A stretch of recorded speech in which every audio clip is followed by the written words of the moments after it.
அனைவருக்கும் உற்சாகமான இனிய காலை வணக்கம். இன்றைய நாள் ஜூலை 13, 2025 ஆணி 29ஆம் நாள் ஞாயிற்றுக்கிழமை. அனைவருக்கும் இனிமையான நாளாக அமைய டைகர் குடும்பம் சார்பாக வாழ்த்துகிறோம். உலகமே நினைத்தாலும் ஒரு உண்மையான அன்பை தர முடியாது.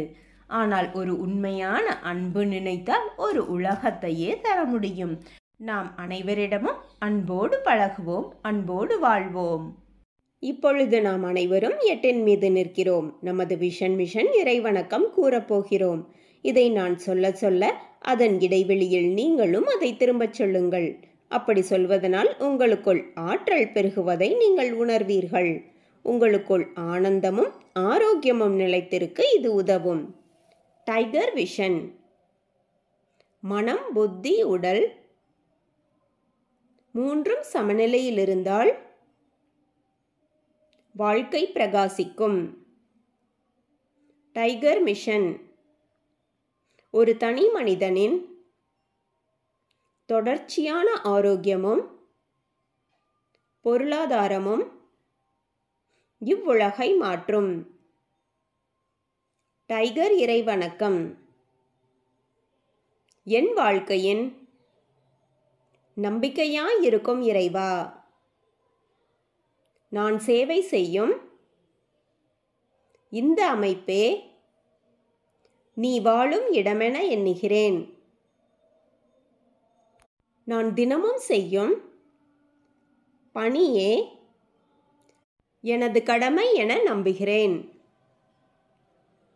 எனது உடலை கண்ணும் கருத்துமாய்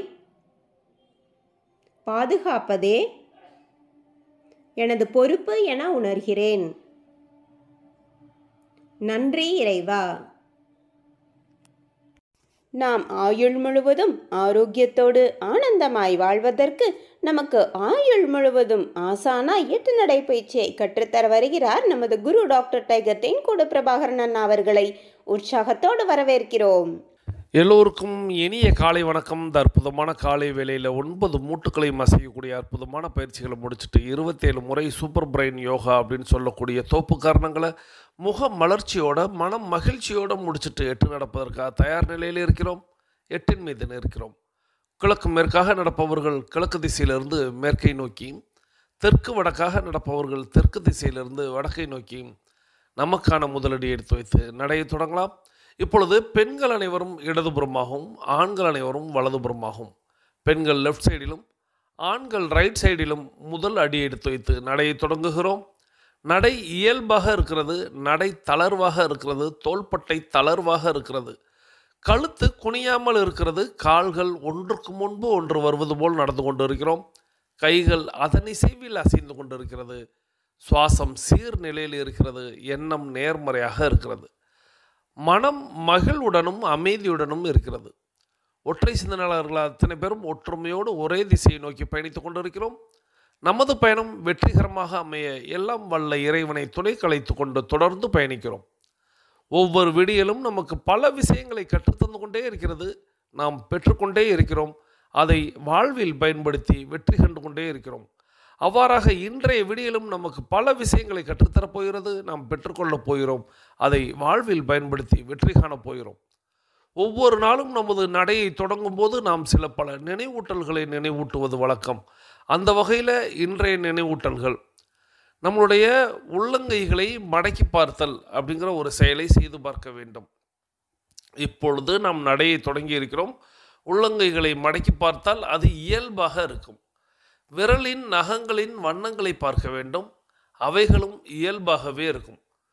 நடையை தொடங்கும் பொழுது சுவாசத்தை சோதித்து பார்த்திருக்க வேண்டும். நம்மளுடைய 2 நாசியிலையும் சுவாசம் வருகிறதா அப்படின்னு இப்படி நம்மளுடைய சோதனைகளை செய்து தான் நம்மளுடைய பயிற்சிகளை தொடங்க வேண்டும். தொடர்ந்து நம்மளுடைய முதல் விஷயமாக நாம் செய்ய வேண்டியது நம்மளுடைய பயிற்சிகளை, முயற்சிகளை, நிகழ்ச்சிகளை, செயல்களை எதை தொடங்குவதற்கு முன்பாக நம்மளுடைய தாயை வணங்க வேண்டும், நம்மளுடைய தந்தையை வணங்க வேண்டும், நமது குருமார்களை வணங்க வேண்டும், நமது இயற்கையை, இறைவனை, பிரபஞ்சத்தை வணங்க வேண்டும், நம்மளுடைய இஷ்ட தெய்வங்களை வணங்கி கொள்ள வேண்டும், நமது மூதாதையர்கள் முன்னோர்களை வணங்கி கொள்ள வேண்டும். இவ்வாறாக நம்மளுடைய தாய் தந்தை குருமார்கள், இயற்கை இறைவன், பிரபஞ்சம், இஷ்ட தெய்வங்கள், மூதாதையர்கள், முன்னோர்கள் இவர்களை வழிபட்டு அவர்களிடம் அருளாசி பெற்று அவர்களை வழித்துணைக்கு அழைத்து நமது பயிற்சிகளை நாம் தொடங்கி இருக்க வேண்டும். இவ்வாறாக தொடங்கப்படக்கூடிய அத்தனை செயல்களும் வெற்றியில் நிறைவடையும் என்பதை நினைவில் கொள்ளுங்கள். அவர்கள்தான் நமக்கு ஒரு ஊன்றுகோலாக, ஒரு தூண்டுகோலாக நமக்கு என்றென்றும் இருப்பார்கள். நம்மளை சிறப்பாக வழிநடத்துவார்கள், நம்மை வெற்றி பெற செய்வார்கள். அவர்களை வழிக்கு அழைத்து கொண்டு நமது பயிற்சிகளை தொடங்கினோமானால் நிச்சயமாக ஒவ்வொரு நாளும் வெற்றியை நாம் பெறுவோம் என்பதை இந்த நேரத்தில் நினைவூட்டி, தொடர்ந்து நம்மளுடைய இலக்கு எது என்பதை நினைவில் கொண்டு பயணிக்க வேண்டும். இலக்கில்லா பயணம் துடுப்பில்லா படகில் பயணிப்பது போல அப்படின்னு நான் அடிக்கடி சொல்லுவேன்.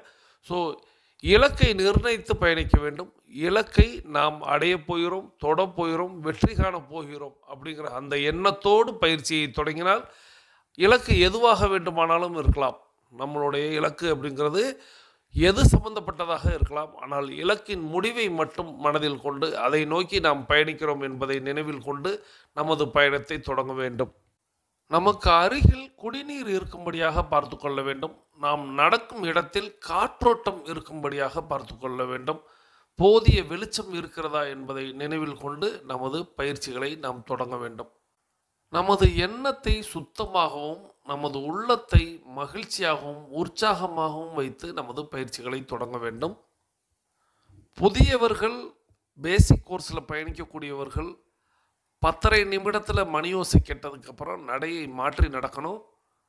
பழையவர்கள், அதாவது அட்வான்ஸ் கோர்ஸில் பயணிக்கக்கூடியவர்கள், புதியவர்கள்ங்கிறது டைகர் குழுமத்தை பொறுத்தவரை 21 நாட்கள் தான். ஸோ அதன் பிறகு எல்லாருமே அட்வான்ஸ் கோர்ஸ் அப்படிங்கிற ஒரு பகுதிக்கு வர முயற்சிக்கணும். ஸோ அவர்களுக்கு 42 நிமிட நடை, 21 நிமிடங்களில் இடைவெளி சொல்லும் பொழுது அதன் பிறகு மாற்றி நடக்கணும். இதையும் ஒவ்வொரு நாளும் நினைவில் வையுங்கள். புதியவர்களுக்கு ஒரு மணியோசை 10:30 நிமிடத்தில் கேட்கும். அப்பொழுது அவர்கள் நடையை மாற்றி நடக்கணும். அனைவரும் அனைவரது இலக்குகளையும் அடைவதற்கு எல்லாம் வல்ல இயற்கை இறைவன் பிரபஞ்சம் துணை நிற்க வேண்டும் என்று வேண்டி வணங்கி வாழ்த்தி தொடர்ந்து பயணிக்கிறோம். தொடர்ந்து இன்றைக்கி ஞாயிற்றுக்கிழமைனாலே நம்ம ஏதேனும் ஒரு புராண கதை, வரலாற்று கதை, காவிய கதை, காப்பிய கதை இவைகள் பார்ப்பது வழக்கம். அந்த வகையில் கடந்த சில மாதங்களாக நம்ம வீரமங்கை வேலுநாச்சியார் அவங்களோட கதையை பார்த்து வருகிறோம். கதை ரொம்ப சுவாரஸ்யமான ஒரு கட்டத்தை எட்டி இருப்பதை நீங்கள் கடந்த 2 வாரங்களாகவே உணர்ந்திருப்பீர்கள். கதை இன்னும் சுவாரஸ்யமாக, ஏன்னா கதை கிட்டத்தட்ட ஒரு இறுதி கட்டத்தை நெருங்கி கொண்டிருக்கிறது. அதனால் சுவாரஸ்யத்திற்கும் எந்த குறைவும் இருக்காது. இப்போ வாங்க, கடந்த வாரத்தில் நம்ம எந்த இடத்துல நிறுத்தி இருந்தோம் அப்படின்னா, ஒரு 6 மாத காலம் அப்படிங்கிறது எல்லாருமே கொஞ்சம் மறைந்திருந்தாங்க. தாண்டவராயன் பிள்ளை ஒரு இடத்துல, வீரமங்கை வேலுநாச்சியார் ஒரு இடத்துல, சிலம்பு வாத்தியார் ஒரு இடத்துல, மருது பாண்டியர்கள் ஒரு இடத்துல, ஒவ்வொரு கோட்டையிலையும் நம்ம பதுங்கி இருந்ததை, மறைந்திருந்ததை குறிப்பிட்டிருந்தோம். இப்போது நம்ம அதிலிருந்து கதையை தொடங்கலாம். 6 மாதம் உருண்டோடியது. விருப்பாட்சி கோட்டை. வேலுநாச்சியார், கோபால் நாயக்கர் அவசர அழைப்பின் பேரில் மருது சகோதரர்களும் சிலம்பு வாத்தியாரும் அங்கு வந்திருந்தனர். அடுத்து நடக்க வேண்டியது பற்றிய ஆலோசனை கூட்டம் ஆரம்பமானது. தாண்டவராயன் பிள்ளை தொடங்குகிறார். சிவகங்கை நகரத்தை உசைன் நகர் என்று பெயர் மாற்றியிருக்கிறார்கள். நமக்கு விசுவாசமுள்ள மக்களை வேட்டையாடி வருகின்றனர். சிவகங்கையை உசைன் நகர் அப்படின்னு பெயரை மாற்றிட்டாங்க. யாரெல்லாம் வேலுநாச்சியாருக்கு உறுதுணையாக இருப்பார்களோ, யாரெல்லாம் விசுவாசமாக இருக்கிறார்களோ அவர்களை எல்லாம் வேட்டையாடுகிறார்கள். லண்டனில் உள்ள இந்தியா ஹவுஸில் சர் ராபர்ட் பிளட்சர் என்பவர் காளையார்கோவில் படுகொலைக்கு கண்டனம் தெரிவித்திருக்கிறார். போர் முறைக்கு உரிய அனைத்து விதிகளையும் மீறி பான்ஜோர் நடந்ததையும் அவர் கண்டித்திருக்கிறார். லண்டனில் உள்ள ஆங்கில அதிகாரிகள் மத்தியில் காளையார்கோவில் படுகொலை ஆவேசத்தை ஏற்படுத்தியிருக்கிறது. தளபதி ஜோசப் ஸ்மித் பான்ஜோர் மீது நீதி விசாரணைக்கும் உத்தரவிடப்பட்டுள்ளது. இப்போது இந்த இடத்துல தாண்டவராயன் பிள்ளை என்ன குறிப்பிடுகிறார் அப்படின்னா, லண்டனில் இந்தியா ஹவுஸுங்கிற இடத்துல சர் ராபர்ட் பிளட்சர் அப்படிங்கிறவர் காளையார்கோவிலில் நடந்த இந்த படுகொலைக்கு கண்டனம் தெரிவித்திருக்கிறார். ஏன் அப்படின்னா, போர் முறைக்கு உரிய அனைத்து விதிகளையும் மீறி இருக்கிறாங்க. இந்த பான்ஜோர் நடந்தது இப்படி நடத்தி இருக்கிறார் அப்படின்னு சொல்லும் பொழுது அங்கே இருந்த ஆங்கிலேயர்கள் மத்தியில் இந்த காளையார்கோவில் படுகொலை அப்படிங்கிறது ரொம்ப ஆவேசமாக பேசப்பட்டிருக்கிறது. பான்ஜோர் மீதும் ஜோசப் ஸ்மித் மீதும் நீதி விசாரணை நடத்த உத்தரவிடப்பட்டுள்ளது அப்படிங்கிற செய்தியை சொல்லிட்டு, வெள்ளையர்கள் எதிர்ப்பில் உறுதியாக நிற்கின்ற ஹைதர் அலிக்கு நம் நிலைமையை குறிப்பிட்டு ஓலை அனுப்பினேன். இது நாள் வரை அவரிடமிருந்து எவ்வித பதிலும் வரவில்லை என்றார். வெள்ளையர்களை நம்மளை போலவே எதிர்க்கக்கூடிய ஹைதர் அலிக்கு நம்மளுடைய நிலைமையை குறிப்பிட்டு நான் ஓலை அனுப்பினேன். ஆனால் இது நாள் வரை எந்த பதிலும் வரல அப்படின்னு தாண்டவராயன் பிள்ளை சொல்கிறார். வேலு நாச்சியார் பார்வை கோபால் நாயக்கர் பக்கம் திரும்பியது. அவர் அப்படி சொல்லவும் வேலு நாச்சியார் கோபால் நாயக்கரை பார்க்குறாங்க. அதை புரிந்து கொண்ட கோபால் நாயக்கர், நான் அனுப்பிய தகவல்களுக்கும் ஹைதர் அலியிடம் இருந்து இதுவரை பதில் கிடைக்காதது வேதனை அளிக்கிறது என்றார். கோபால் நாயக்கர் சொல்கிறார், நானும் ஹைதர் அலிக்கு ஓலை அனுப்பினேன், தகவல் சொன்னேன், ஆனால் இது நாள் வரை எந்த ஒரு பதிலும் வரல அப்படின்னு சொல்கிறாங்க. அடுத்து ஏதோ ஒரு செய்தியை சொல்வதற்கு தாண்டவராயன் பிள்ளை முயன்றார். வார்த்தைகள் வெளிவராமல் கண் கலங்கினார். எதுவும் புரியாமல் அனைவரும் தாண்டவராயன் பிள்ளை முகத்தையே பார்த்து கொண்டிருந்தனர். தாண்டவராயன் பிள்ளை அடுத்து ஒரு செய்தியை சொல்ல வராரு. சொல்ல வரும் பொழுதே அவருக்கு கண்களில் கண்ணீர். அந்த கண்ணீரை பார்த்து மக்களுக்கு ஒன்றுமே புரியலை. அந்த இடத்துல கூடியிருந்தவர்களுக்கு ஒன்றுமே புரியல என்ன நடக்குதுன்னு. மனதை திடப்படுத்தி கொண்டு வெள்ளையர்களால் உடையால் வெட்டி வீழ்த்தப்பட்ட கதையை தாண்டவராயன் பிள்ளை சொல்லி முடித்தார். அனைவர் முகத்திலும் சோகம் படர்ந்தது. உடையால் கதையை கேட்ட வேலு நாச்சியார் தேம்பி தேம்பி அழுதார். கணவர் மறைந்த போது கூட பிறர் முன் கண்ணீர் விடாத வேலு நாச்சியார் உடையால் கதை கேட்டு கண்ணீர் விட்டு அழுதது அனைவரையும் திகைக்க வைத்தது. நம்ம ஏற்கனவே பார்த்துருந்தோம், தன்னுடைய கணவர் அங்கே இறந்து கிடக்கக்கூடிய சூழலில் மக்களுக்கு முன்னாடி அழக்கூடாது அப்படின்ட்டு அவங்க ஒரு மறைவான இடத்துல அழுததை நம்ம பார்த்துருப்போம். இப்பொழுது உடையால் மறைந்த செய்தியை, வெட்டி வீழ்த்தப்பட்ட செய்தியை தாண்டவராயன் பிள்ளை சொல்லவும் நாச்சியார், வேலு நாச்சியார் தேம்பி தேம்பி அழுகிறாங்க. மக்களுக்கு ஒன்றுமே புரியல, என்னடா கணவனுக்கு கூட இப்படி அழுததில்லை, உடையாளுக்கு அழுகிறாங்களே அப்படின்னு. அழுகையின் ஊடே எனது மாமனாரை கயவன் ஒருவன் மறைந்திருந்து அம்பு எய்து கொன்றான். சசிவர்ண தேவர்னு நம்ம முதல் மன்னரை பார்த்தோம் அல்லவா, அவர் தான் வேலு நாச்சியாருடைய மாமனார். அவரை எப்படி கொன்னாங்க அப்படிங்கிற செய்தியை நம்ம கதைகளில் நம்ம கேட்டுக்கிட்டே வர்றோம். எனது மாமனாரை கயவன் ஒருவன் மறைந்திருந்து அம்பு எய்து கொன்றான். எனது கணவரை வெள்ளையர் தளபதி பான்ஜோர் நயவஞ்சமாக சுட்டு கொன்றான். இப்போது தன்னுடைய கணவரை அந்த பான்ஜோருங்கிறவன் வஞ்சகமாக சுட்டு கொன்றான். அதிகாரத்தை கைப்பற்றுவதற்காக நடந்த சூழ்ச்சிகளால் தான் இந்த 2 இழப்பும் எனக்கு ஏற்பட்டது.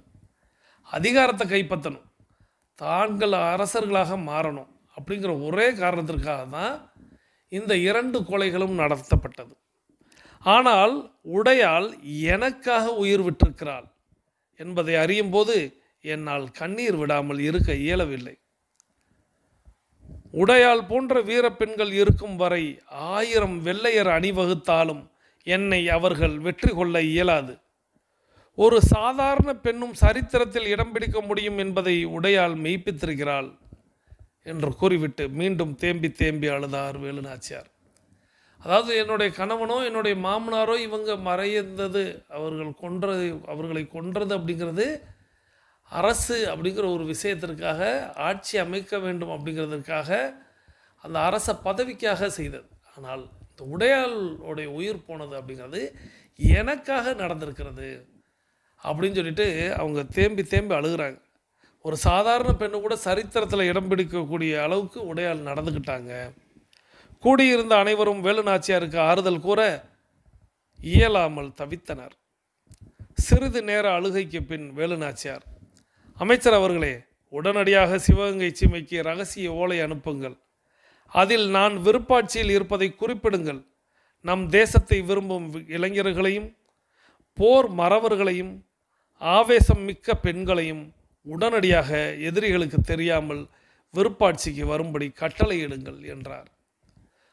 அழுகையை நிறுத்திட்டு உடனடியாக ஒரு முடிவு எடுக்கிறாங்க. எடுத்துகிட்டு என்ன சொல்கிறாங்க தாண்டவராயன் பிள்ளைகிட்ட, அமைச்சரே நீங்கள் உடனே வந்து ஒரு ஓலை சிவகங்கை சீமைக்கு அனுப்புங்க.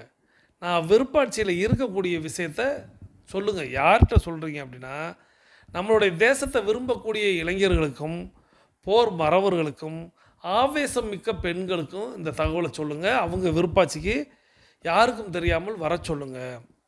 உத்தரவு தாயே என்றார் தாண்டவராயன் பிள்ளை. அமைச்சர் அவர்களே, நாம் இனியும் காத்திருக்க இயலாது. ஹைதர் அலியை நாம் நேரில் சந்தித்தாக வேண்டும். பயணத்திற்கு வேண்டிய ஏற்பாடுகளை செய்யுங்கள் என்று கூறிவிட்டு கோட்டைக்குள் சென்றார். நம்ம காத்துக்கிட்டு இருக்க முடியாது. ஹைதர் அலிகிட்ட இருந்து நமக்கு கடிதம் வரும், ஓலை வரும்லாம் நம்ம காத்திருக்க முடியாது. நாம் இப்போ நேர்லேயே சந்திக்க போயிடலாம். ஸோ பயணத்துக்கு ஏற்பாடு செய்யுங்கள் அப்படின்னு சொல்லிட்டு அவர் உள்ளே போயிடுறாங்க. கோட்டை வாசலில் 3 குதிரைகள் கொண்டு வந்து நிறுத்தப்பட்டன. ஒரு குதிரையில் அமைச்சர் தாண்டவராயன் பிள்ளை, மற்றொரு குதிரையில் கோபால் நாயக்கர், பெரிதொரு குதிரையில் ஆண் வேடம் தரித்த வேலுநாச்சியார். 3 குதிரைகளும் திண்டுக்கல் நோக்கி பாய்ந்தன. ஹைதர் அலியை நேராக பார்க்கணும்னு சொல்லிட்டாங்க. உடனே 3 குதிரைகள் வரவழைக்கப்பட்டுள்ளது. அதில் ஒன்றில் தாண்டவராயன் பிள்ளை, இன்னொன்றில் கோபால் நாயக்கர், இன்னொரு குதிரையில் ஆண் வேடமிட்ட வேலுநாச்சியார். இப்போ 3 குதிரைகளும் திண்டுக்கலை நோக்கி பயணிக்கிறது. இப்போ குதிரைகளோடு சேர்ந்து நாமும் அடுத்த அத்தியாயத்துக்குள் நுழைகிறோம். திண்டுக்கல்லுக்குள் குதிரைகள் நுழைகிறது. திண்டுக்கல் கோட்டை அரியாசனத்தில் ஹைதர் அலி, கோபால் நாயக்கர் முன்வர அவருக்கு பின்னால் தாண்டவராயன் பிள்ளையும் ஆணுடை தரித்த வேலுநாச்சியாரும். ஏதோ சிந்தனையிலிருந்து விடுபட்ட ஹைதர் அலி, வேலுநாச்சியார் வருவதாக தகவல் அனுப்பியிருந்தீர்கள், அவர் வரவில்லையா என்று கோபால் நாயக்கரிடம் கேட்டார். ஐயா, நான் தான் வேலுநாச்சியார் என்று உருது மொழியில் வேலுநாச்சியார் பதில் தந்தார். வேலுநாச்சியாருக்கு பன்மொழி தெரியும் அப்படிங்கிறதையும் நம்ம பார்த்துருக்கோம். இப்போ ஹைதர் அலி இடத்துல அவங்க உருதுல சொல்கிறாங்க, நான் தாயா வேலுநாச்சியார் அப்படின்னு. இந்த கோலம் எதற்காக என்பது போல் ஹைதர் அலி பார்வை. இந்த கோலத்தில் ஏன் வரணும் அப்படின்னு அவர் பார்க்குறாரு. அதை புரிந்து கொண்ட வேலுநாச்சியார், எங்கள் காலடி சுவடுகளை எதிரிகள் கவனித்து கொண்டிருக்கின்றனர். அந்த ஓநாய்களின் பார்வையிலிருந்து தப்புவதற்கு, வழியில் அந்த கயவர்கள் எதிர்வந்தால் அவர்களை நேர்கொள்வதற்கும் இந்த ஆடை வசதியாக இருக்கும். அதனால்தான் எனது இந்த கோலம் என்று உருது மொழியில் விளக்கினார் வேலுநாச்சியார். எங்களை அந்த ஓநாய்கள் எங்கள் பாத சுவடுகளை கண்காணித்து கொண்டே இருக்கிறார்கள். அப்போ அவர்களிடமிருந்து நான் தப்பி வருவதற்கும், ஒருவேளை வழியில் அந்த கயவர்களை எதிர்கொண்டால் அவர்களோடு போரிடுவதற்கும் இந்த உடை எனக்கு தேவைப்படுகிறது. அதனால தான் இப்படி வந்தேன். வேலுநாச்சியார் என்ன சொல்கிறார் என்பது புரியாமல் விழித்தார் கோபால் நாயக்கர். ஏன்னா வேலுநாச்சியார் பேசுனது உருது மொழியில் கோபால் நாயக்கருக்கு அது புரியலை. அதனால தான் என்ன நடக்குது அப்படிங்கிறது தெரியாமல் வேலுநாச்சியார் என்ன செய்கிறார் என்பது புரியாமல் விழித்தார் கோபால் நாயக்கர். இருப்பினும் ஹைதர் அலியின் தாய்மொழியையும் வேலுநாச்சியார் அறிந்திருப்பது கண்டு அவரது உள்ளம் பூரித்தது. வேலுநாச்சியாருக்கு உருது தெரியும் என்பது தாண்டவராயன் பிள்ளைக்கு தெரியும். ஆனால் இவ்வளவு சரளமாக வேலுநாச்சியார் உருது பேசுவதை கண்டு அவரது விழிகளும் மகிழ்ச்சி விளக்கேற்றின. இப்போது கோபால் நாயக்கர் ஆச்சரியமாக பார்க்குறாரு. தனக்கு புரியல, ஆனால் ஹைதர் அலியோட தாய்மொழியில் இவ்வளோ சரளமாக பேசுகிறாங்க. ஆனால் தாண்டவராயன் பிள்ளைக்கு ஏற்கனவே தெரியும், அவங்களுக்கு உருது மொழியும் தெரியும்னு. ஆனால் இவ்வளவு சரளமாக பேசுகிறத பார்த்துட்டு அவரும் அப்படியே மகிழ்ச்சியில் அவங்களே பார்த்துக்கிட்டு இருக்கிறார். ஹைதர் அலி திகைப்பில் சிக்கி தவித்தார்.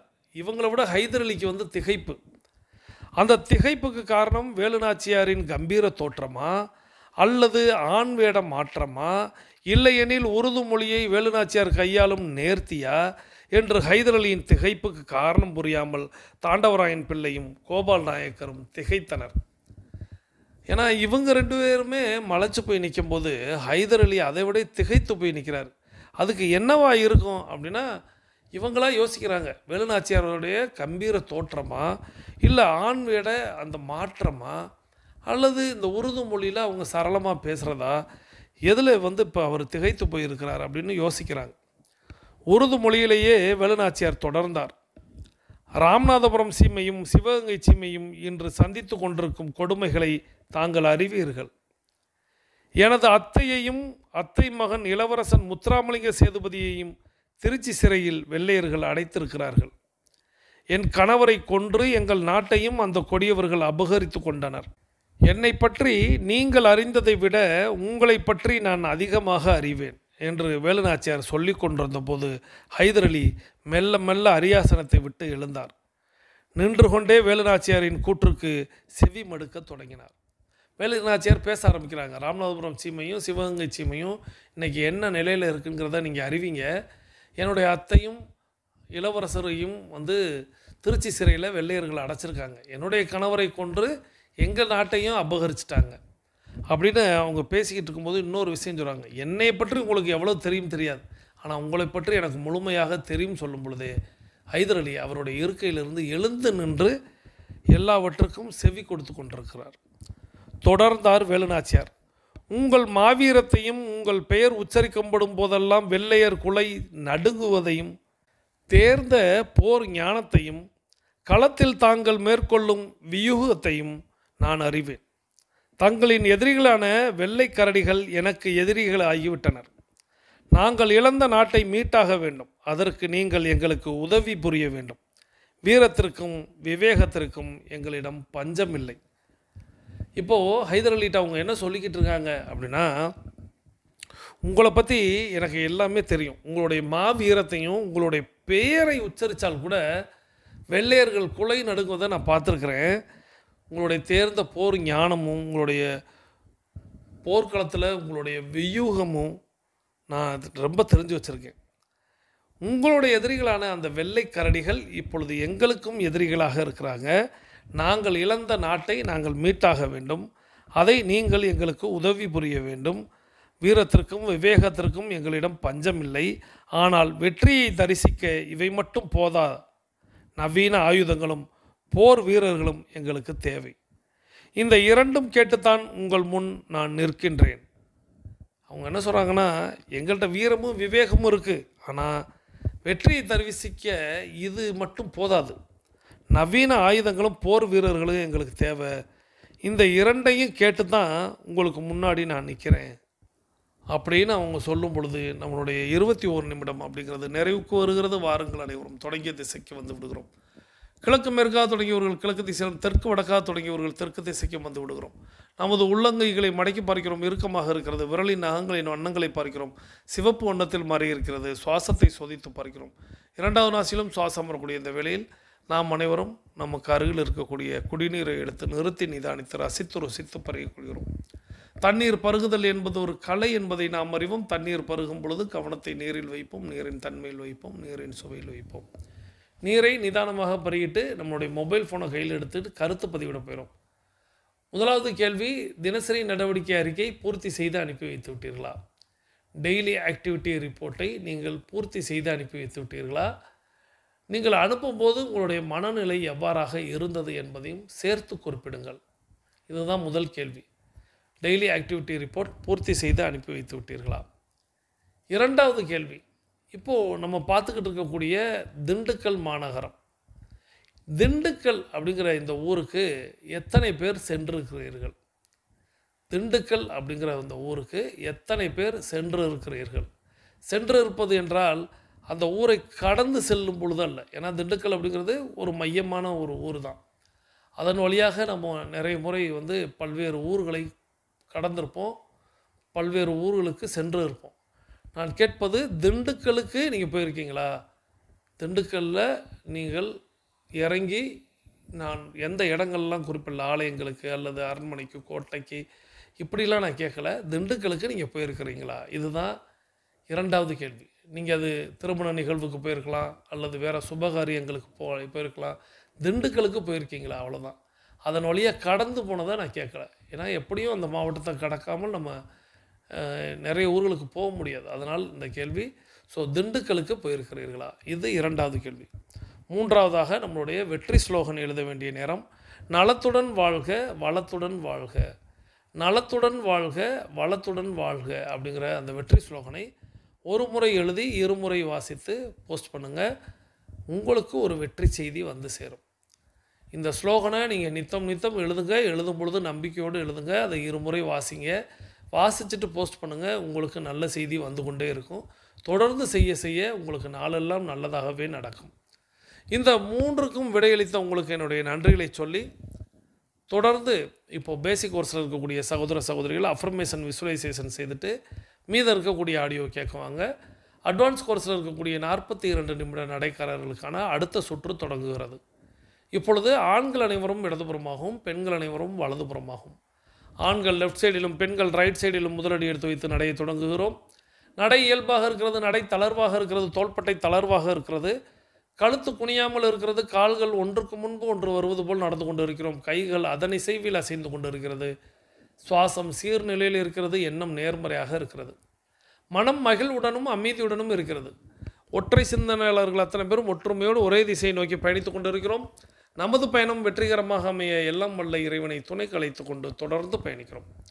தொடர்ந்து ஒரு செய்தியை உங்களோடு பகிர்ந்து கொள்ள வேண்டும்.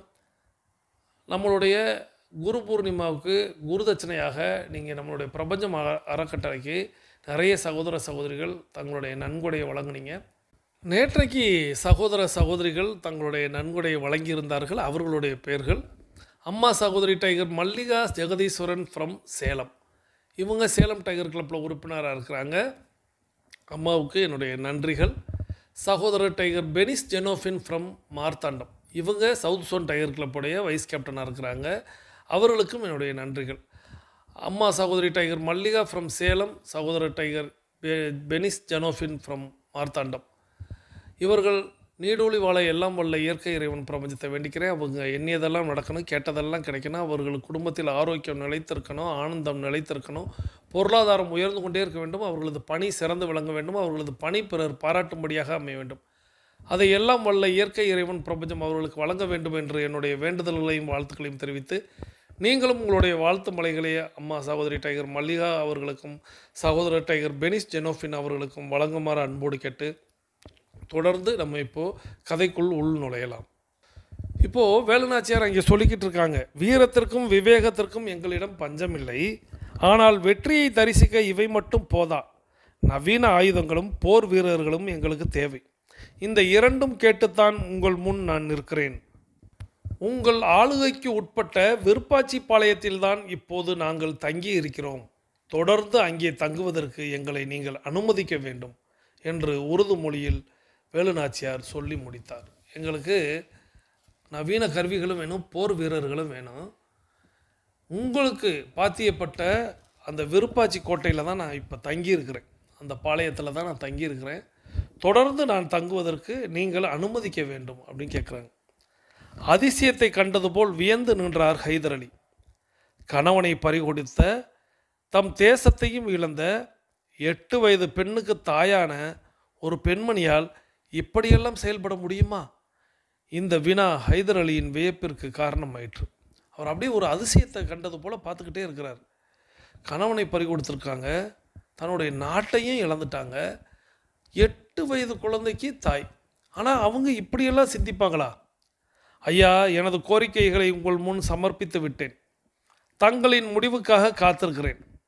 நீங்கள் எங்களுக்கு உதவி செய்வதாக வாக்கு கொடுத்தால் அதுவே இழந்த எங்கள் நாட்டின் பாதியை நாங்கள் வெற்றி கொண்டதற்கு சமம். அதனால் எங்களுக்கு சாதகமான பதிலை உங்களிடம் இருந்து எதிர்பார்க்கிறோம் என்றார் வேலுநாச்சியார். இதுவும் உருது மொழியில்தான் வேலுநாச்சியாரால் உச்சரிக்கப்பட்டது. ஐயா, நான் இப்போ உங்கள்கிட்ட என்னுடைய கோரிக்கையை சொல்லிட்டேன். நீங்கள் உங்களுடைய முடிவை சொல்ல போகிறீங்க. உங்களுடைய முடிவு எங்களுக்கு நீங்கள் உதவி செய்வதாக சாதகமாக நீங்கள் சொன்னீங்க அப்படின்னா இழந்த எங்கள் நாட்டில் பாதியை நான் பெற்றுவிட்டதற்கு சமமாக எண்ணுவேன். ஸோ உங்களுடைய பதிலுக்காக காத்திருக்கிறேன்னு சொல்கிறாங்க. சிறிது நேரம் அங்கே அமைதி. தாண்டவராயன் பிள்ளையும் கோபால் நாயக்கரும் ஹைதர் அலியின் வாய் அசைவுக்காக காத்திருந்திருந்தனர்.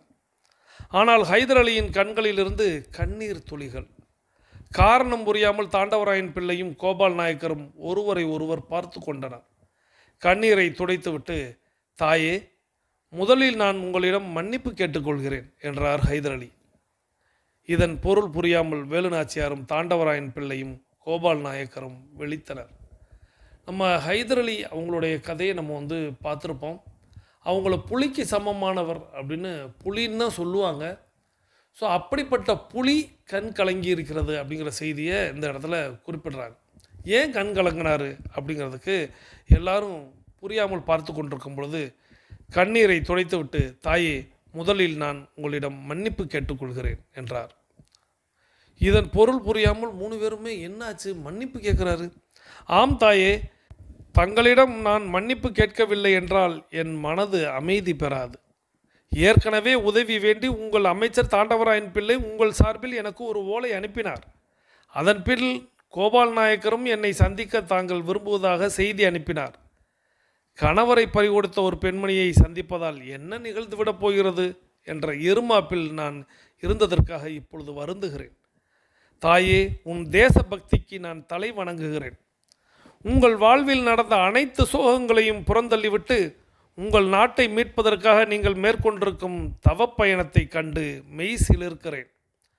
உங்களைப் போன்ற ஒரு வீரத்தாயை என் வாழ்நாளில் இதுவரை நான் கண்டதில்லை.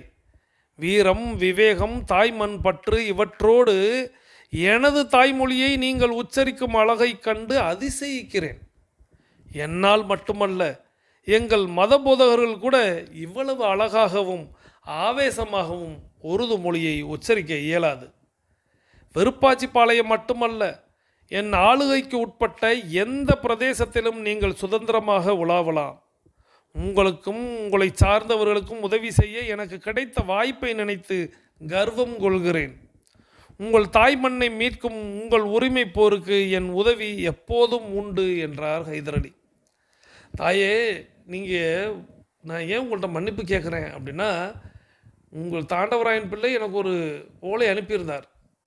கோபால் நாயக்கரும் ஒரு ஓலை அனுப்பியிருந்தார். ஒரு கணவனை இழந்த பெண்ணிடத்தில் என்ன அப்படிங்கிற ஒரு இருமாப்பில் நான் இருந்துட்டேன். ஆனால் தாய் நாட்டை மீட்கணுங்கிற உங்களுடைய ஆவேசத்தையும் வீரத்தையும் கண்டு நான் மெய்சில் இருந்துட்டேன். நான் இப்படி ஒரு வீரப்பெண்மணியை என் வாழ்நாளிலேயே பார்த்ததில்லைன்னு சொல்லிட்டார். உங்களுடைய வீரம், விவேகம், தாய்மண் பற்று இவற்றோடு எனது தாய்மொழியை நீங்கள் உச்சரிக்கக்கூடிய அந்த அழகை கண்டு நான் அதிசயித்துட்டேன். என்னால் நானே உருது மொழியை இப்படி பேசுவேனான்னு தெரியல. எங்களுடைய மத போதகர்கள் கூட இவ்வளவு அழகாக உச்சரிப்பார்களா, இவ்வளவு ஆவேசமாக உச்சரிப்பாங்களாங்கிறது எனக்கு ஆச்சரியமாக இருக்குது. விருப்பாச்சிப்பாளையத்தில் தானே நீங்கள் தங்கணும்னு கேட்டீங்க. விருப்பாச்சிப்பாளையம் மட்டுமல்ல, என்னுடைய ஆளுமைக்கு உட்பட்ட எந்த பிரதேசத்திலும் நீங்களும் உங்களை சார்ந்தவர்களும் உலா வரலாம். அதற்கு நான் இப்போயே வாய்ப்பு தரேன். உங்களுக்கு உதவி செய்கிறதுக்கு எனக்கு கிடைத்த வாய்ப்பாக நான் கருதுகிறேன். உங்கள் தாய்மண்ணை மீட்டு கொடுக்கக்கூடிய அந்த உரிமை போருக்கு என் உதவி எப்போதும் உண்டு அப்படின்னு சொல்லியிருக்கார். வந்த காரியத்தை வெற்றிகரமாக வேலுநாச்சியார் முடித்ததை கண்டு தாண்டவராயன் பிள்ளையும் கோபால் நாயக்கரும் மனதிற்குள் மகிழ்ந்து கொண்டனர். ஐயா, தங்கள் உதவிக்கு மிகவும் நன்றி. உங்கள் உதவியும் எங்கள் உதிரமும் எங்கள் நாட்டை வெள்ளை பிடாரிகளிடமிருந்து விடுதலை செய்யும். வருகிறோம் என்று கூறிவிட்டு விடைபெற்று சென்றார் வேலுநாச்சியார். உங்களுடைய உதவிக்கு ரொம்ப நன்றி. உங்களுடைய உதவியும் எங்களுடைய உதிரம், எங்களுடைய இரத்தம், எங்களுடைய நாட்டை அந்த வெள்ளை பிடாரிகளிடமிருந்து விடுதலை செய்யும் அப்படின்னு சொல்லிட்டு கிளம்பிட்டாங்க. வேலுநாச்சியாரை தாண்டவராயன் பிள்ளையும் கோபால் நாயக்கரும் தொடர்ந்தனர். அவர்களுக்கு பின்னால் ஹைதர் அலி வந்து கொண்டிருந்தார். திண்டுக்கல் கோட்டை வாசலின் அருகே கட்டியிருந்த குதிரைகளில் வேலுநாச்சியாரும் உடன் வந்தோரும் ஏறினர். வாசல் வரை வந்த ஹைதர் அலி வேலுநாச்சியாருக்கு விடை கொடுத்து அனுப்பினார். 3 குதிரைகளும் விருப்பாட்சிப்பாளையம் நோக்கி விரைந்தன. வேலுநாச்சியாரை ஹைதர் அலி அவர்கள் வாசல் வரை வழி அனுப்பினார் அப்படிங்கிற ஒரு செய்தியும் நம்ம இந்த இடத்துல பார்க்க முடிகிறது. தொடர்ந்து அதிகாலை நேரம் விருப்பாட்சி கிராமத்திற்கு அருகில் உள்ள வயல்வெளி, தாண்டவராயன் பிள்ளை, சிலம்பு வாத்தியார், மருது சகோதரர்கள் அனைவரும் வேலுநாச்சியாரின் வருகைக்காக காத்திருந்தனர். இவர்களுடன் கோபால் நாயக்கரும் அவரது சக வீரர்களும். கோபால் நாயக்கரின் உத்தரவின்றி விருப்பாட்சிப்பாளைய மக்கள் எவரும் வேலுநாச்சியார் வாழும் பகுதிக்குள் நுழையக்கூடாது என்று எழுதாத விதி அங்கே அமுலாகியிருந்தது. தாண்டவராயன் பிள்ளையின் இரகசிய ஓலையின் உதவியால் சிவகங்கை சீமையின் போர் மறவர்களும் வீர பெண்மணிகளும் வேலுநாச்சியாரை தரிசிக்க காத்து கிடந்தனர். வேலுநாச்சியாரை பார்த்துவிட வேண்டும், அவரோடு பேசிவிட வேண்டும், அவர் அனுமதித்தால் அவருடனேயே வாழ்ந்துவிட வேண்டும் என்ற முடிவோடு இருப்பதை அவர்கள் முகங்கள் சொல்லின. இருபுறமும் வாட்கள் மின்ன களம் செல்லும் கம்பீரத்தோடு வேலுநாச்சியார் அங்கே வருகை புரிந்தார். அவரை கண்டதும் சிலரது விழிகள் ஆனந்த கூத்தை ஆடி தீர்த்தன. இன்னும் சிலரது விழிகள் வேலுநாச்சியாரின் இழப்புகளை நினைத்து அழுது தீர்த்தன. இவற்றையெல்லாம் தன் மனதில் பதிவு செய்து கொண்ட வேலுநாச்சியார், என் மண்ணில் பிறந்த மைந்தர்களே, உங்களை சந்திக்கும் வாய்ப்பு கிடைத்தமைக்கு என் உள்ளம் மகிழ்கிறது. என் கணவரை இழந்தது, அத்துடன் நம் நாட்டையும் இழந்தது, ஓடி வந்து நான் இங்கே உட்கார்ந்து கொண்டது அனைத்தும் உங்களுக்கு தெரியும். இழப்புகளை நினைத்து ஏங்கி தவிப்பதும் இன்னல்களை கண்டு அஞ்சி துடிப்பதும் எனக்கு உடன்பட்டதில்லை. எனக்கு மட்டுமல்ல, நம் தமிழ் சாதிக்கே எதிர்கால வெற்றிதான் உயிர் மூச்சாக வேண்டும். பிறந்தோம், வாழ்ந்தோம், இறந்தோம் என்பதல்ல மனித வாழ்க்கை. பிறந்தோம், பெரும் செயல்கள் புரிந்தோம், இறந்தோம், இறந்தும் வாழ்ந்தோம் என்பதே நம் வாழ்க்கையாக அமைதல் வேண்டும். ஆயுத பலத்தாலும் நம் தமிழர்களின் அறியாமையாலும் அடுத்தவரின் அதிகாரத்துக்கும் அற்ப சுகத்திற்கும் சில தமிழர்கள் ஆசைப்பட்டதனாலும் இன்று இந்த நிலையில் நாம் இருக்கிறோம். நாம் பணிந்தால் எதிரிகள் எக்காலம் விடுவர், நாம் எழுந்தால் பகைவர் விழுவர். வீரம் விளைந்த மண்ணில் விளைந்த நாம் புதிய வரலாற்றை எழுதியாக வேண்டும். உங்களை போன்ற தேச பக்தர்களின் துணை இருந்தால் எதிரிகளை என் காலடியில் விழச் செய்வேன். அதனால் உயிருக்கு பயந்தவர்களோடு என்னால் உறவாட முடியாது. நம் நாட்டிற்காக உயிரையும் தருபவர்களை என்னால் மறக்க இயலாது. அதனால் தியாகத்தில் குளிக்க நாம் திரண்டாக வேண்டும். வீரம் அனைவருக்கும் பொதுவானது என்று கூறி வேலுநாச்சியார் குரல் கம்மத் தொடங்கியது. என் மண்ணில் பிறந்தவங்களே, உங்களை சந்திக்கிறதுக்கு வாய்ப்பு கிடைத்ததுக்கு என்னுடைய உள்ளம் மகிழ்கிறதுன்னு பேச்ச தொடங்குறாங்க. என்னுடைய கணவரை இழந்தது, நம்மளுடைய நாட்டை இழந்தது, நான் ஓடி வந்து இங்கே உட்கார்ந்தது, இந்த விஷயங்கள்லாம் உங்களுக்கு தெரியும். இன்னல்களை கண்டு நம்மளுடைய இழப்புகளை நினைத்து ஏங்கி தவிப்பதாலும் அஞ்சி துடிப்பதாலும் அதிலெல்லாம் எனக்கு எந்த உடன்பாடும் இல்லை. அது எனக்கு மட்டும் இல்லை, நம்மளுடைய தமிழ் சாதிக்கே கிடையாது. பிறந்தோம், வாழ்ந்தோம், இறந்தோம் அப்படின்னு இருக்கக்கூடாது. பிறந்தோம், பெரும் செயல்கள் புரிந்தோம், இறந்தோம், இறந்தும் வாழ்ந்தோம் அப்படிங்கிற அந்த வாழ்க்கை நமக்கு அமைதல் வேண்டும் அப்படின்னு சொல்கிறாங்க. ஆயுத பலத்தாலும் நம்மளுடைய தமிழர்களோட அறியாமையாலும் அப்படித்தான் வெள்ளையர்கள் நம்மளை வந்து பிடிச்சாங்க. அடுத்தவரின் அதிகாரத்திற்கும் அற்ப சுகத்திற்கும் சில தமிழர்கள் ஆசைப்பட்டதுனாலும் இந்த நிலையில் நம்ம இருக்கிறோம். இருந்தாலும் நாம் பணிஞ்சோம்னா எதிரிகள் எக்காலம் விடுவர், நாம் துணிஞ்சோம்னா பகைவர்கள் விழுவர். வீரம் விளைந்த மண்ணில் விளைந்த நாம் புதிய வரலாற்றை எழுதியாக வேண்டும். உங்களை போன்ற தேச பக்தர்கள் துணை இருந்தால் எதிரிகளை என்னுடைய காலில் விழ வைப்பேன். நம்ம நாட்டிற்காக உயிரை தருபவர்களை என்னால் மறக்க இயலாது. அதனால் தியாகத்தில் குளிக்க நம் ரெடியாக இருக்கணும். வீரம் அனைவருக்கும் பொதுவானதுன்னு அவங்க சொல்லிக்கிட்டு இருக்கும்போது அவங்களுடைய குரல் வந்து கம்முது. திரண்டிருந்த அனைவர் நரம்பும் முறுக்கேறி நின்றன. பெண்கள் கண்களிலும் தீ பரவியது. ஆனால் 18 வயதுக்கு ஒத்த ஒரு பெண் மட்டும் சோக சூழலிலிருந்து விடுபடவில்லை. இல்லை இல்லை, அவளால் விடுபட முடியவில்லை. மீண்டும் வேலுநாச்சியார் தொடர்ந்தார். அதாவது அவங்க பேசும்பொழுது அந்த கூட்டத்தில் திரண்டிருந்த அத்தனை பேருக்கும் அப்படியே நரம்பெலாம் முறுக்கேறுது. பெண்களுடைய கண்கள்லாம் அப்படி தீ பரவுதான். ஆனால் ஒரு 18 வயது ஒத்த ஒரு பெண் வந்து சோகமாக சூழ்ந்துருக்கிறாங்க. ஏன்னு சொல்ல வருவாங்க பின்னாடி. மீண்டும் வேலுநாச்சியார் தொடர்ந்தார். இங்கே வந்திருக்கும் ஆண்களுக்கெல்லாம் நாளையிலிருந்து போர் பயிற்சி அளிக்கப்படும். அந்த பொறுப்பை சிலம்பு வாத்தியார் வெற்றிவேல் மருது சகோதரர்களிடம் ஒப்படைக்கிறேன். அதே போன்று பெண்கள் படை ஒன்றையும் நாம் உருவாக்க வேண்டும். இன்பம் துன்பம் இரண்டிலும் கலந்து நிற்கும் பெண்களை ஒதுக்கிவிட்டு செய்யும் எந்த செயலும் வெற்றி பெறாது. அதனால் இங்கு வந்திருக்கும் பெண்களுக்கு போர் பயிற்சி நாளையிலிருந்து கொடுக்கப்படும். அந்த பொறுப்பை நான் ஏற்றுக்கொள்கிறேன். ஆண்களுக்கு நாளையிலிருந்தே போர் பயிற்சி, அதை சிலம்பு வாத்தியாரும் மருது சகோதரர்களுக்கும் இப்போ நான் வந்து அந்த பொறுப்பை ஒப்படைக்கிறேன். அவங்க தான் போர் பயிற்சி கொடுக்கணும். பெண்களுக்கு நான் தான் கொடுக்கணும்னு சொல்லிட்டு ஒரு விஷயத்த சொல்கிறாங்க. பெண்கள் வந்து இன்பம் துன்பம் ரெண்டுலையும் கலந்து நிற்கக்கூடிய அந்த பெண்களை ஒதுக்கிட்டு எந்த செயல் செய்தாலும் அதில் வெற்றியே காண முடியாது. அப்போது பெண்கள் முக்கியம், நாட்டின் கண்கள் அப்படின்னு சொல்லியிருக்கிறாங்க. ஸோ நாளையிலேருந்து பயிற்சியை நானே தர்றேன் அப்படின்னு சொல்கிறாங்க. காளையார் கோவிலிலிருந்து நாம் தப்பி வந்தபோது அரியாக்குறிச்சி ஐயனார் கோவிலுக்கு அருகில் ஒரு பெண் மாடு மேய்த்து கொண்டிருந்தாள். அவள் என்னை காட்டி கொடுக்க மறுத்ததால் வெள்ளைக்கார படைகள் அந்த பெண்ணை வெட்டி சாய்த்தனர். அந்த தியாகியின் பெயர் உடையாள். அதனால் நம் பெண்கள் படைக்கு உடையாள் பெண்கள் படை என்று பெயர் சூட்டுகிறேன் என்றபோது தாண்டவராயன் பிள்ளை கரங்கள் கொட்டி தீர்த்தன. அத்துடன் மருது சகோதரர்கள் சிலம்பு வாத்தியார் கரங்களும் சேர்ந்து கொண்டன.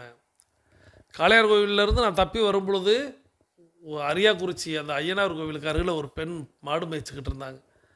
அந்த பெண்ணிட்ட நான் வந்த வழியை கேட்டாங்க, அவங்க சொல்லலை. அதனாலேயே அவங்கள வெட்டி வீழ்த்தினாங்க. அந்த வீர பெண்மணியோட பேரை தான் நம்மளுடைய பெண் படைக்கு உடையாள் பெண்கள் படை அப்படின்னு பெயர் சூட்டுகிறேன்னு சொல்கிறாங்க.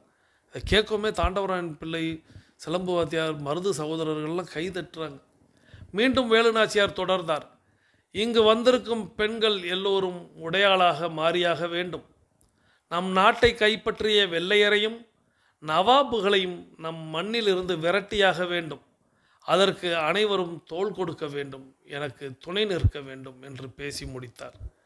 இங்கே வந்திருக்கக்கூடிய எல்லா பெண்களும் உடையாள் போல, ஒரு உடையாள் இல்லை, சிவகங்கையில் பிறந்த எல்லாருமே உடையாளாக மாறணும். நம் நாட்டை கைப்பற்றிய வெள்ளையர்களையும் நவாப்புகளையும் நம் மண்ணிலிருந்து விரட்டியாக வேண்டும். அதற்கு அனைவரும் தோள் கொடுக்க வேண்டும், எனக்கு துணை நிற்க வேண்டும் அப்படின்னு பேசி முடிக்கிறாங்க. வேலுநாச்சியாரின் வீர உரை அனைவர் உள்ளத்திலும் ஆவேசத்தை விதைத்தது. ஆனால் 18 வயது பெண் மட்டும் கவலையில் இருந்து விடுபட்ட பாடில்லை. அது வேலுநாச்சியார் மனதில் பதியவும் தவறவில்லை. வேலுநாச்சியார் பேசி முடிக்கிறாங்க. எல்லாருக்கும் அப்படியே ஒரு ஆவேசத்தை தருது. ஆனால் ஏற்கனவே சொன்னாங்கள் அல்லவா, அந்த 18 வயது பெண் அவங்க மட்டும் கவலையிலிருந்து விடுபடலை. இது வேலுநாச்சியாரும் கவனிக்க தவறலை, அவங்களுடைய மனதிலையும் அது பதிஞ்சிருச்சு அப்படின்னு சொல்கிறாங்க. நாளை அதிகாலையில் போர் பயிற்சியை தொடங்குவோம், இன்று அனைவரும் ஓய்வெடுங்கள் என்று கரம் கொப்பினார் வேலுநாச்சியார். அனைவர் கரங்களும் குவிந்து விரிந்தன. நாளை அதிகாலையில் போர் பயிற்சி தொடங்க போகிறோம், ஸோ அதனால் இன்றைக்கி நீங்கள் எல்லோரும் ஓய்வெடுங்க அப்படின்னு கரம் கூப்பி அவங்க கிளம்புறாங்க. எல்லாரும் கரம் குவிக்கிறாங்க. 1 மாதம் உருண்டோடி விட்டது. வேலுநாச்சியாரின் அழைப்பின் பேரில் தாண்டவராயன் பிள்ளை விருப்பாட்சி வந்திருந்தார். மாலை நேரம் விருப்பாட்சி குளத்தில் குளித்து ஆடைகளையும் துவைத்து கொண்டு வாடிய முகத்துக்கு சொந்தக்காரியான அந்த 18 வயது பெண் வந்து கொண்டிருந்தார். ஒரு மரத்தின் மறைவில் இருந்து வெளிப்பட்ட சிலம்பு வாத்தியார் அந்த பெண்ணின் வழிமறித்து நின்றார். 1 மாதம் உருண்டோடிருச்சு. வேலுநாச்சியார் அழைச்சதுனால தாண்டவராயன் பிள்ளையும் அங்கே வந்திருக்கிறார் விருப்பாட்சிக்கு. ஒரு சாயந்தர வேளை விருப்பாட்சி குளத்தில் குளிச்சுட்டு ஆடைகளை எல்லாம் துவைத்துட்டு வாடிய முகத்தோடு அந்த 18 வயது பெண் வந்து கொண்டிருக்கிறாங்க. அப்போது அந்த மரத்தின் மறைவில் இருந்த சிலம்பு வாத்தியார் வெற்றிவேல் என்ன செய்கிறார் அப்படின்னா, அந்த பெண்ணின் வழி மறித்து நின்றார். வழி மறிப்புக்கு காரணம் புரியாமல் அந்த பெண் விழித்தாள். வந்த நாளிலிருந்து உன்னை கவனித்து வருகிறேன். எப்போதும் அழுது வடித்து கொண்டிருக்கிறாயே, உன் பெயர் என்ன? அந்த பெண் வர்றாங்க. அப்போ இவர் வழி மறிக்கிறாரு. வழி மறிச்சிட்டு அந்த பெண்ணு யோசிக்கிறாங்க, ஏன் இவர் வழி மறிக்கிறாருன்னு. அப்போது அவர் கேட்குறாரு, நான் வந்த நாள்லேருந்தே பார்க்குறேன், நீ எப்போ பார்த்தாலும் அழுதபடியே இருக்கிற, உன்னுடைய பேர் என்ன அப்படின்னு கேட்குறார். குயிலி. அருமையான பெயர். எந்த ஊர்? சிவகங்கை அருகில் உள்ள பாசாங்கரை. உன் பெயர் குயிலி, ஊர் பெயர் பாசாங்கரை, மிகவும் வித்தியாசமாக இருக்கிறதே. ஆமாம், இதோடு நம்ம இந்த இடத்துல நிறுத்திடுவோம். காரணம், நம்மளுடைய 42 நிமிடம் அப்படிங்கிறது நிறைவுக்கு வருது. இந்த குயிலியை அறிமுகப்படுத்தினதோடு நிறுத்துவோம். இதுக்கு பிறகு வர்றதை நம்ம அடுத்த வாரத்தில் இன்னும் சுவாரஸ்யமாக பார்க்கலாம். இப்போது நம்மளுடைய 42 நிமிட நடை அப்படிங்கிறது நிறைவுக்கு வருகிறது. இன்றைய நிகழ்வு உங்களுக்கு பிடித்திருக்கிறதா? பிடித்திருந்தால் லைக் செய்யுங்கள், நண்பர்களுக்கு ஷேர் செய்யுங்கள், இன்றைய நிகழ்வை பற்றின கருத்துக்களை பதிவு செய்யுங்கள். இப்போ நம்ம எல்லாரும் நம்ம தொடங்கின திசைக்கு வந்து நம்மளுடைய உள்ளங்கைகளை மடக்கி பார்க்கிறோம். இறுக்கமாக இருக்குது. விரலின் நகங்களின் வண்ணங்களை பார்க்கிறோம். சிவப்பு வண்ணத்தில் மாறி இருக்குது. சுவாசத்தை சோதித்து பார்க்குறோம். 2வது நாசிலையும் சூப்பராக சுவாசம் வரக்கூடிய இந்த வேளையில் கிழக்கு திசையை நோக்கி நின்று அஃபர்மேஷன் விசுவலைசேஷன் செய்து இன்றைய நாளை தொடங்குவோம். இன்றைக்கி ஞாயிற்றுக்கிழமை தானே அப்படின்னு இல்லை, எல்லா நாளும் நமக்கு சிறந்த நாள் தான், வெற்றி நாள் தான். ஸோ இன்றைய நாளை நம்ம வந்து அஃபர்மேஷன் விசுவலைசேஷனோட தொடங்கி உங்களுடைய அஃபர்மேஷன் விசுவலைசேஷன் வெற்றி பெற என்னுடைய வாழ்த்துக்கள். நீங்கள் எண்ணியதெல்லாம் நடக்க வேண்டும், நீங்கள் கேட்டதெல்லாம் கிடைக்க வேண்டும், தங்களது குடும்பத்தில் ஆரோக்கியம் நிலைத்திருக்க வேண்டும், ஆனந்தம் நிலைத்திருக்க வேண்டும், தங்களுடைய பொருளாதாரம் உயர்ந்து கொண்டே இருக்க வேண்டும், தங்களுடைய பணி சிறந்து விளங்க வேண்டும், தங்களது பணி பிறர் பாராட்டும்படியாக அமைய வேண்டும்.